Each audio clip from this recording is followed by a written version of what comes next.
आखिर क्या महसूस होता है जब एक आत्मा आपके घर में प्रवेश कर ले और आपके बच्चों को अपना शिकार बना ले। ये कहानी एक खेल नहीं, ये उस आत्मा की दास्तां है जिसने कहा था, मैं उस बच्ची को मार डालूंगा। साल था 1977। जगह लंदन का एक शांत इलाका, इनफील्ड। एक आम सा घर, 284 ग्रीन स्ट्रीट। लेकिन उस घर की दीवारों के पीछे कुछ बहुत असामान्य चल रहा था। शुरुआत एक दस्तक से हुई। सबसे पहले तो सिर्फ दीवार पर दस्तक हुई, फिर अलमारी की दराज अपने आप खुलने लगी।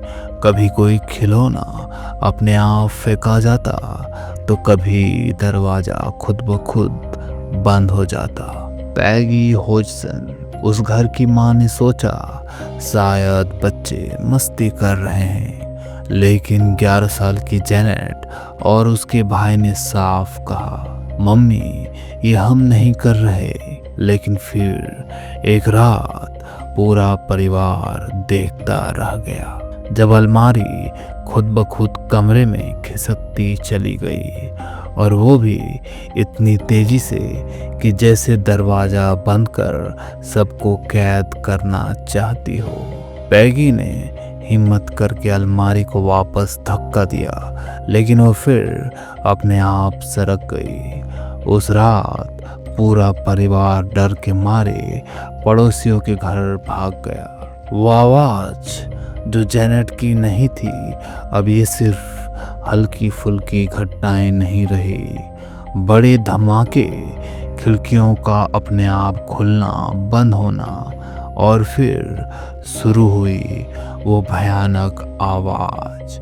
जेनेट, एक मासूम सी बच्ची, उसके मुंह से निकलने लगी एक भारी बूढ़े आदमी जैसी आवाज, गहरी, डरावनी और बिल्कुल अलग। मेरा नाम है बिल विल्किंस। मैं इसी घर में मरा था, वहीं उस कुर्सी पर।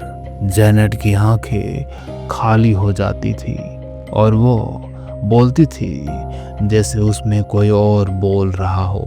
पड़ोसियों, पत्रकारों, यहाँ तक कि पुलिस वालों ने भी कहा, हमने देखा ये सब अपनी आंखों से। एक महिला अफसर ने रिपोर्ट में लिखा, एक कुर्सी अपने आप उठी, हवा में तैरती रही और फिर जमीन पर गिरी। जांच में पता चला, बिल विल्किंस नाम का सच में एक आदमी पहले वहां रहा करता था, और उसकी मौत उसी तरह हुई थी जैसा जेनेट ने बताया। लेकिन जेनेट को यह सब कैसे पता था? जब जेनेट उड़ने लगी, कुछ दिनों बाद एक तस्वीर सामने आई। जेनेट हवा में लटकी हुई थी, जैसे कोई उसे ऊपर उठा रहा हो। कई बार उसने खुद बताया कि वो रात में अपने आप बिस्तर से ऊपर उठ जाती, कभी कभी तो छत से टकरा जाती। एक बार उसकी मां ने देखा, वो दीवार से टकरा कर गिरी, जैसे किसी ने उसे फेंका हो।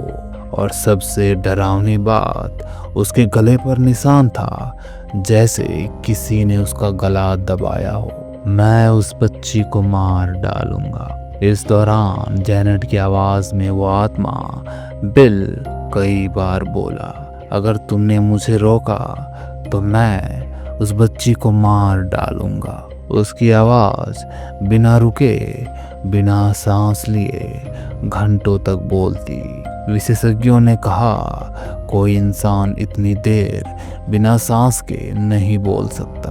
30 से ज्यादा चश्मदीद गवाह, ये सब कोई फिल्मी कहानी नहीं थी। 30 से ज्यादा लोग, जिनमें पत्रकार, अफसर और शोधकर्ता शामिल थे, जो खुद गवाह बने। इस सब के रिकॉर्डिंग्स आज भी ऑनलाइन मौजूद है, आप खुद सुन सकते हैं। जेनेट की आवाज में बोलती वो आत्मा हंसती है, चिल्लाती है, धमकाती है, क्या वो आत्मा कभी गई? करीब 2 साल तक ये सब चलता रहा, फिर सब कुछ शांत हो गया। पर जैनेट ने सालों बाद कहा, वो आज भी मुझे महसूस होता है, वो अब भी यही है कहीं पास।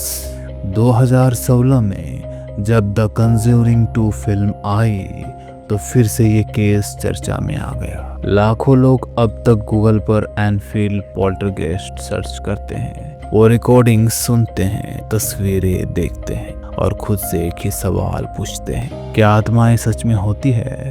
और जो लोग इस केस को गहराई से समझते हैं उनमें से ज्यादातर का जवाब सिर्फ एक होता है, हाँ, और कभी कभी वो जानलेवा भी हो सकती है। तो दोस्तों, आज का पॉडकास्ट, आज का कहानी आप सभी को रोमांचक भरी लगी हो तो जरूर इस वीडियो को लाइक करना और चैनल को जरूर सब्सक्राइब करना, दोस्तों को जरूर शेयर करना। चलिए हम मिलते हैं अगली वीडियो में। Bye bye.